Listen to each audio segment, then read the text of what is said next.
হামলায় থামবে না এনসিপি, মুজিববাদ নিপাত যাবেই, মুন্সিগঞ্জে নাহিদ ইসলাম। গোপালগঞ্জে চলছে কারফিউ, আরও একজনের মৃত্যু, ৭৫ জনের বিরুদ্ধে মামলা, অজ্ঞাতনামা আসামি ৪০০। গাজীপুরের কালিয়াকৈরে কাভার্ড ভ্যান ও সিএনজির সংঘর্ষে বাবা, মা ও ছেলে সহ ৪ জন নিহত।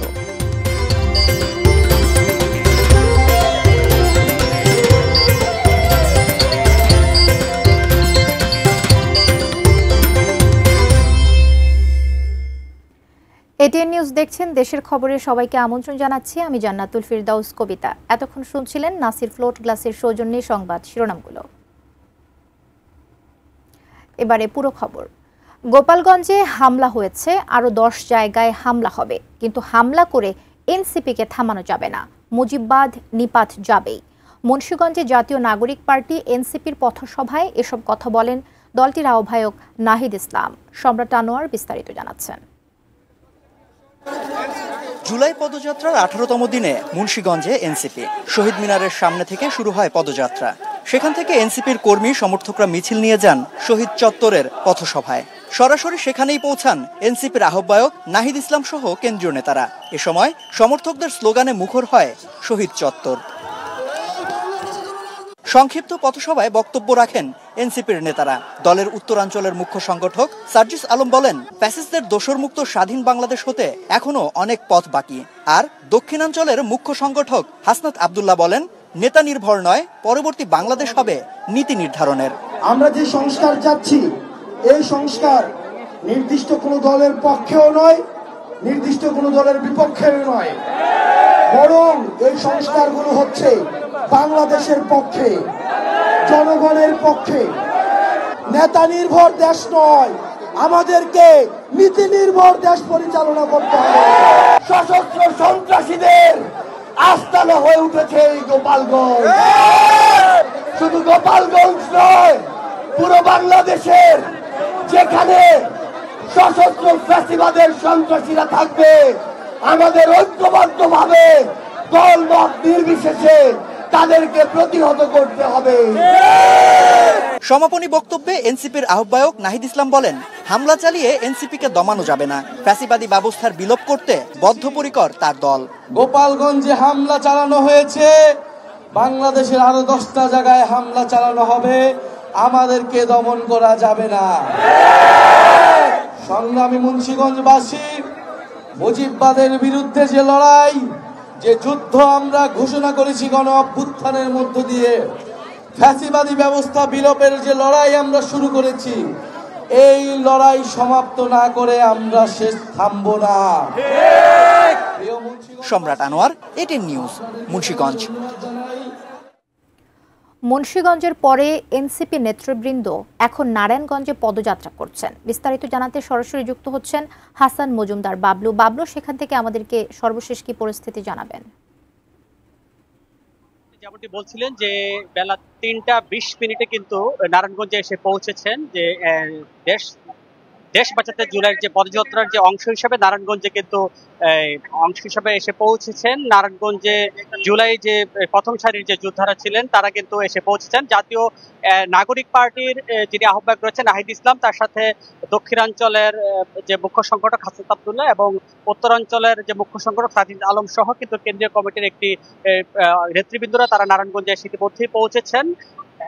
ইতিমধ্যে কিন্তু তাদের আগমনকে ঘিরে নারায়ণগঞ্জে যারা কর্মী সমর্থক রয়েছে এবং সাধারণ ছাত্র জনতা রয়েছে তাদের মাঝে কিন্তু বেশ উৎসাহ উদ্দীপনা বিরাজ করছে, আমরা যেমনটি দেখেছি।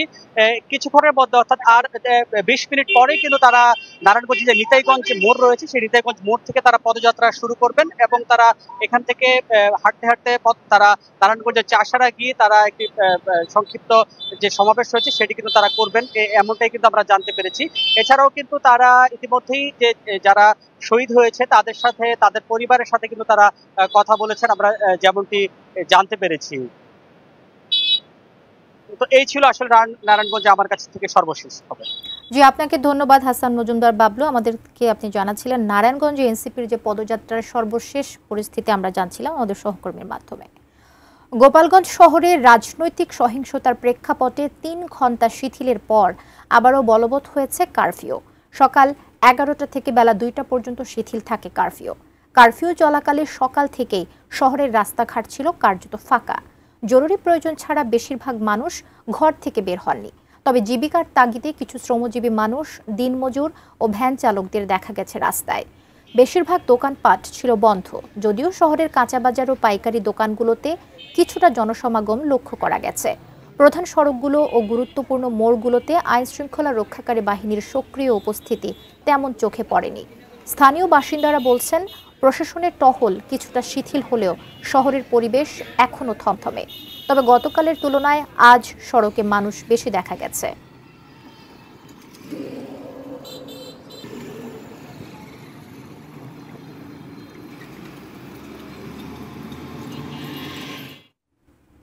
গোপালগঞ্জে এনসিপির নেতাকর্মীদের উপর হামলার ঘটনায় ৭৫ জনের নাম উল্লেখ করে এবং অজ্ঞাতনামা ৪০০ জনকে আসামি করে সন্ত্রাস বিরোধী আইনে মামলা দায়ের করেছে পুলিশ। গোপালগঞ্জ সদর থানার ভারপ্রাপ্ত কর্মকর্তা মীর সাজেদুর রহমান মামলার বিষয়টি নিশ্চিত করেছেন। এই ঘটনায় এখন পর্যন্ত অর্ধশতাধিক জনকে গ্রেফতার করা হয়েছে বলেও ওই পুলিশ কর্মকর্তা জানিয়েছেন। তিনি আরও জানিয়েছেন, এই ঘটনার সাথে জড়িতদের গ্রেপ্তারে একাধিক টিম কাজ করছে। গত বুধবার গোপালগঞ্জে এনসিপির পদযাত্রা ও পথসভায় নিষিদ্ধ ঘোষিত ছাত্রলীগ ও আওয়ামী লীগের নেতাকর্মীরা হামলা চালায়।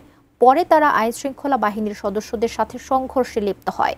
দিনভর চলা সংঘর্ষে ৪ জন নিহত ও পুলিশ সাংবাদিক সহ শতাধিক মানুষ আহত হন। বৃহস্পতিবার দিবাগত রাতে গুলিবিদ্ধ রমজান মুন্সি ঢাকা মেডিকেল কলেজ হাসপাতালে মারা গেছেন। এ নিয়ে গোপালগঞ্জের সহিংসতার ঘটনায় ৫ জন মারা গেলেন। এই ঘটনার ২ দিন পর আজ শুক্রবার পুলিশ বাদী হয়ে সন্ত্রাস বিরোধী আইনে মামলা দায়ের করল।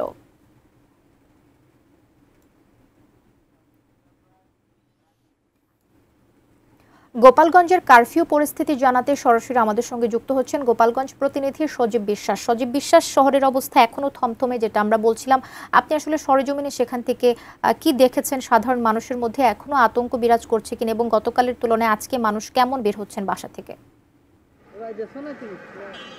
কবিতা, গতকালের তুলনায় আজকে কিন্তু মানুষ একটু ঘর থেকে বের হচ্ছে এবং তাদের প্রয়োজনীয় জিনিসপত্র কিনতে আসলে বের হচ্ছে এবং বিশেষ প্রয়োজন ছাড়া কিন্তু মানুষজন ঘর থেকে বের হচ্ছে না। আজকে একটু বলে রাখি, সাপ্তাহিক ছুটির দিন শুক্রবার এবং গোপালগঞ্জের যে শুক্রবার মানে হচ্ছে আজকে হাটবার।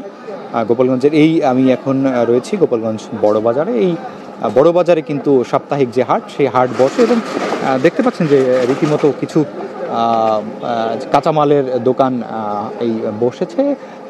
এইখানে এমনি সময়ে হাটবারের সাপ্তাহিক হাটের দিন কিন্তু এইখানে করা আসলে অসম্ভব হয়ে যায়, এতটাই জনসমাগম হয়। সেখানে এক প্রকার ফাঁকাই বলা চলে।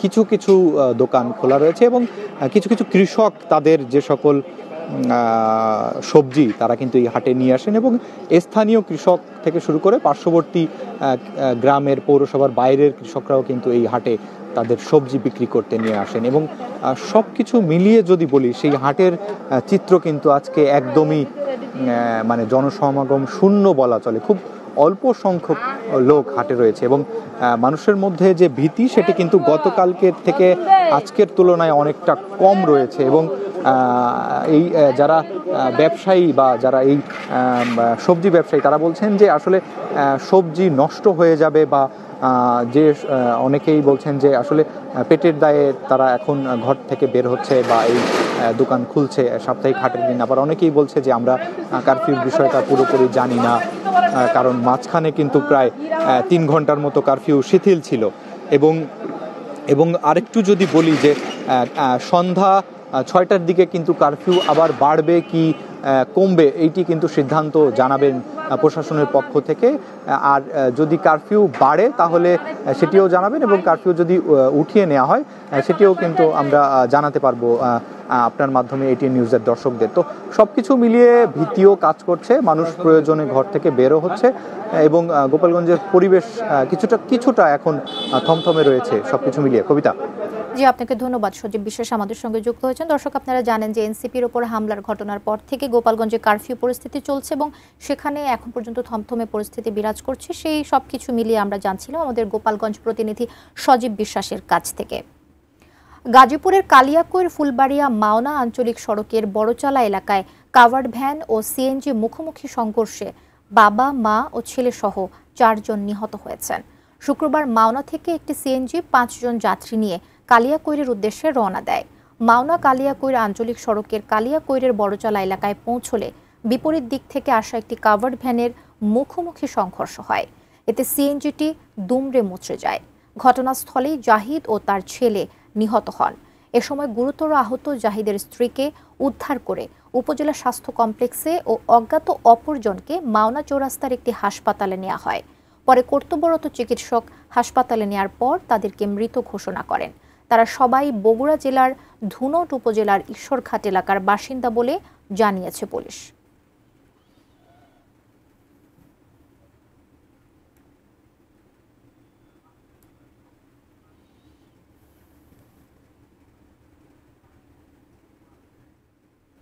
দেশের খবরে আছি, সময় হলো বিরতির। এ পর্যায়ে আরো জানিয়ে ফিরছে।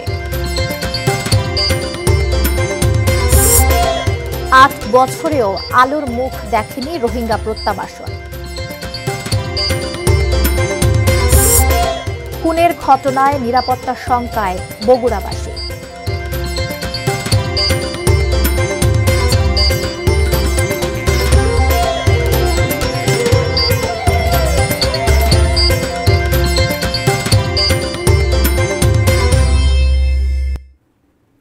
ফিরে এসে সবাইকে আবারও আমন্ত্রণ জানাচ্ছি দেশের খবরে। 8 বছরেও আলোর মুখ দেখেনি রোহিঙ্গা প্রত্যাবাসন। প্রত্যাবাসন সফল না হলেও গত 8 বছরে বিচ্ছিন্নভাবে 11টি দেশে প্রায় 5000 রোহিঙ্গাকে পুনর্বাসন করেছে জাতিসংঘের শরণার্থী বিষয়ক সংস্থা UNHCR। কিন্তু এই প্রক্রিয়া নিয়ে প্রশ্ন তুলছেন খোদ রোহিঙ্গারাই। তাতে তৃতীয় দেশে প্রত্যাবাসন প্রক্রিয়া বাধাগ্রস্ত হচ্ছে বলছে শরণার্থী ত্রাণ ও প্রত্যাবাসন কমিশন। রোহিঙ্গা শিবির ঘুরে এসে কামরুল হাসানের ক্যামেরায় বিস্তারিত জানাচ্ছেন কক্সবাজার প্রতিনিধি অর্পণ বড়ুয়া। সরকারি হিসেব অনুযায়ী বর্তমানে বাংলাদেশে 13 লাখ রোহিঙ্গা অবস্থান করছে, যার মধ্যে 2,04,274টি পরিবারের 10,05,520 জন নিবন্ধিত রোহিঙ্গা। এছাড়াও প্রতি বছর শিবিরে জন্ম নিচ্ছে প্রায় 35,000 রোহিঙ্গা শিশু। মিয়ানমারে নির্যাতনের শিকার হয়ে রোহিঙ্গাদের বাংলাদেশে পালিয়ে আসার দীর্ঘ 8 বছর পেরিয়ে গেলেও এখনও একজনকেও ফেরত পাঠানো সম্ভব হয়নি।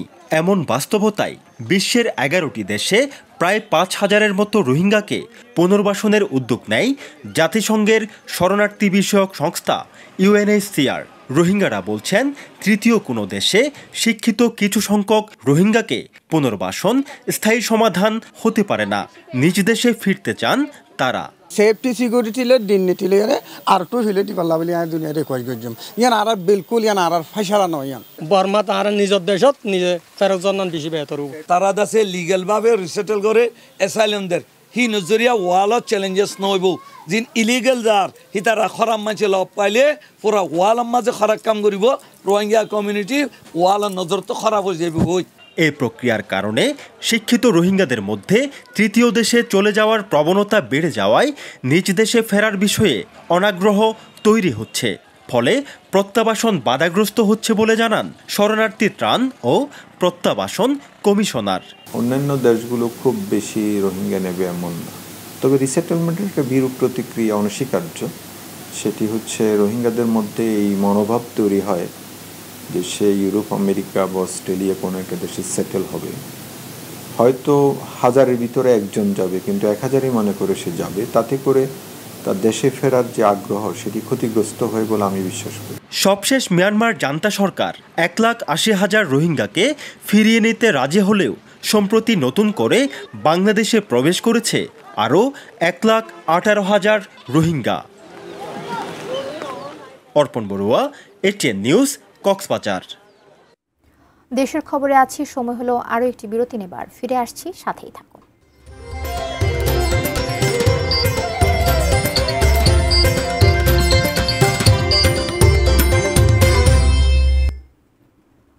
ফিরে এসে সবাইকে আবারও আমন্ত্রণ জানাচ্ছি দেশের খবরে। সাথে আছি আমি জান্নাতুল ফেরদাউস কবিতা।